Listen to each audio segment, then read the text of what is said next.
বন্ধুরা দেখো, আজ আমি একটা ক্যাপসিকামের রেসিপি নিয়ে চলে এলাম।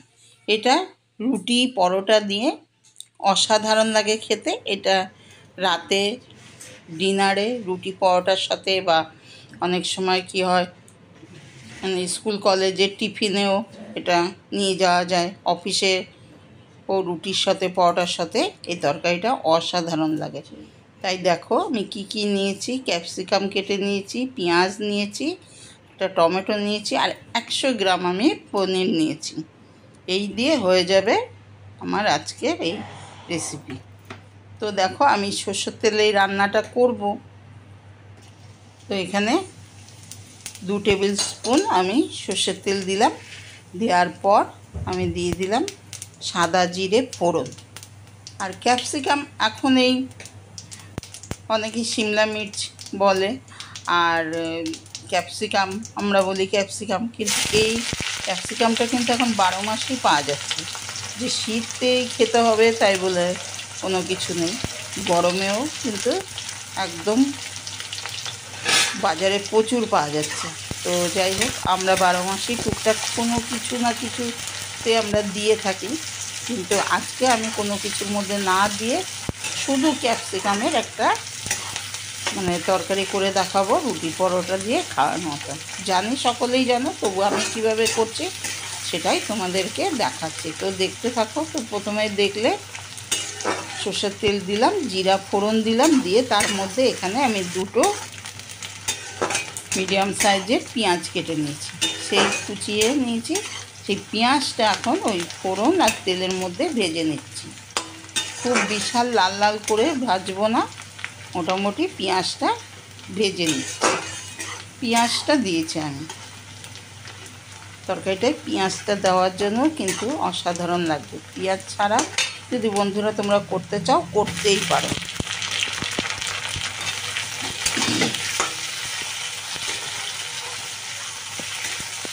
এবার এর মধ্যে দিয়ে দিলাম টমেটো। এখানে আমি 2টো টমেটো কেটে নিয়েছি। টমেটোটাও দিতে হবে, দিলে ভালো লাগবে। তো টমেটোটা প্রথমে দিয়ে দিলাম। পেঁয়াজটা ভাজা হয়ে যাওয়ার পর আমি এর মধ্যে টমেটোটা দিলাম। তো টমেটোটা একটু মজে যাওয়ার জন্য সামান্য একটু নুন দিয়ে দিলাম এখানে, তাড়াতাড়ি, তাহলে টমেটোটা সেদ্ধ হয়ে যাবে, গলেও যাবে, এই আর কি। ওর জন্য একটু নুন দিয়ে নাড়াচাড়া করে নিচ্ছি।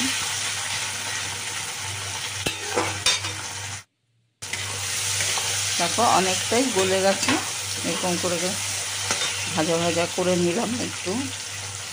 তো খুব একদম গলেনি। তো এবার একটু মশলা অ্যাড করব। তো হাফ টিস্পুনেরও কম একটু দিয়ে দিলাম লঙ্কা গুঁড়ো, হাফ টিস্পুনের থেকেও কম দিয়ে দিলাম একটু ধনে গুঁড়ো, আর একটু জিরে গুঁড়ো, আর দিয়ে দিলাম হলুদ। সব হাফ টিস্পুনের থেকে 1/4 চামচ দিয়ে দিলাম হচ্ছে মশলা। সব জিরে, ধনে আর লঙ্কা গুঁড়ো, জিরে গুঁড়ো, ধনে গুঁড়ো, লঙ্কা গুঁড়ো দিয়ে এবার এর সাথে ভালো করে একটু কষিয়ে নিলাম। এখনও কিন্তু পোড়া পোড়া লাগেনি। তো এর মধ্যে এবার দেখো এই ক্যাপসিকামগুলো দিয়ে দিচ্ছি আমি। দেখো এইভাবে ক্যাপসিকাম এখানে আমি ছোটো ছোটো, খুব বড় না আর খুব ছোটো না, মিডিয়াম সাইজের এখানে 4টে ক্যাপসিকাম নিয়েছি। আর এইভাবে আমি সরু সরু কিন্তু লম্বা লম্বা করে কেটে নিয়েছি। আর এর মধ্যে বেশ দানা থাকে, ওগুলো কিন্তু ফেলে দিয়েছি, ওগুলো খাওয়া যাবে না। তো এবার আমি এই ক্যাপসিকাম দেওয়ার পর আমি আবারও আন্দাজ মতো নুন দিয়ে দিলাম। এবার দিয়ে ভালো করে মশলার সাথে ক্যাপসিকাম, দেখো ক্যাপসিকামটা কিন্তু একটু যত কম সেদ্ধ হবে ততই বেশ ভালো লাগবে কিন্তু খেতে। ওই জন্য আমি ক্যাপসিকামটা একদম শেষে দিলাম। দিয়ে এবার ঢাকা দিয়ে একটু মিডিয়াম টু লো ফ্লেমে 3 মিনিট রাখলাম। দিয়ে দেখো ঢাকনা খুলে দিয়ে এবার দেখো 3 মিনিট পর ফিরে এসে আবারও নাড়াচাড়া করে দিচ্ছি।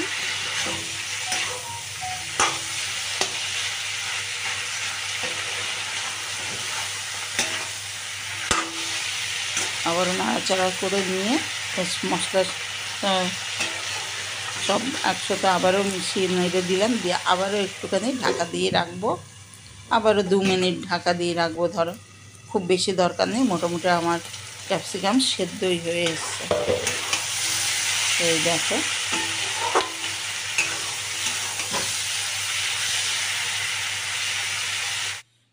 কষাতে কষাতেই ক্যাপসিকামটা সেদ্ধ হয়ে গেছে।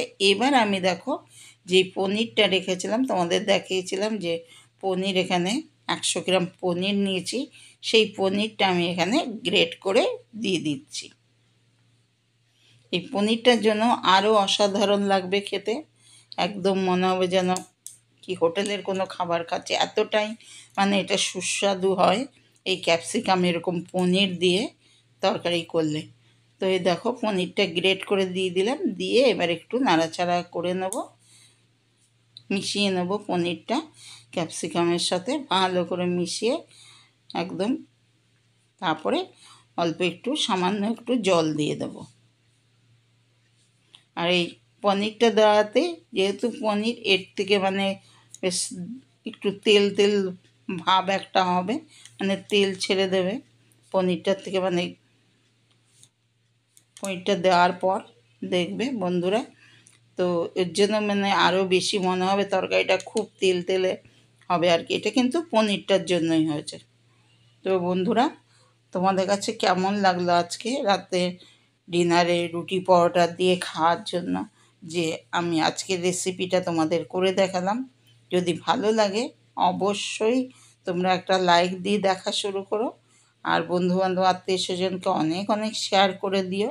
আর আমার চ্যানেলে কেউ নতুন বন্ধু হলে চ্যানেলটিকে সাবস্ক্রাইব করার অনুরোধ রইল, পাশে থেকে বেলটি অবশ্যই প্রেস করবে, তার আগামী দিনে যত নিত্য নতুন রেসিপি আমি দেবো তার আপডেট সবার আগে তোমার কাছে পৌঁছে যাবে। তো দেখো যেহেতু পনির দিয়েছি আর সবজি, ওই জন্য আমি দিয়ে দিলাম। এবার নামানোর আগে আমার মোটামুটি তরকারিটা হয়ে এসছে, একটু গরম মশলার গুঁড়ো আর দিয়ে দিলাম অল্প চিনি। এটা ব্যালেন্সের জন্য দিলাম, তাহলে স্বাদটা ব্যালেন্সটা ঠিক থাকবে। তো চিনিটা দিয়ে দিলাম, দিয়ে এবার নামানোর আগে একদম কয়েকটা চেরা কাঁচা লঙ্কা দিয়ে নামিয়ে নেব। দেখো একদমই আমার ক্যাপসিকামের তরকারি রেডি। তো বন্ধুরা তোমরা এতক্ষণ আমার সাথে থাকার জন্য, এতটা ধৈর্য ধরে আমার এই রেসিপিটা দেখার জন্য তোমাদেরকে অনেক অনেক ধন্যবাদ। সকলে ভালো থাকবে, সাবধানে থাকবে, সুস্থ থাকবে। তো দেখো এবার একদম হয়ে গেছে, এবার নামিয়ে নিলাম, নিয়ে একটা বাটিতে তুলে নিচ্ছি, এখান থেকে পরিবেশন করতে সুবিধা হবে, এখানে তুলে নিলাম। তো বন্ধুরা আজ এই পর্যন্তই, আবারও আসবো অন্য কোনো রেসিপি নিয়ে। ততক্ষণের জন্য তোমরা সকলে ভালো থাকবে, সুস্থ থাকবে, সাবধানে থাকবে। আজ এই পর্যন্তই, এবার আসি, সকল বন্ধুদের টাটা, বাই বাই।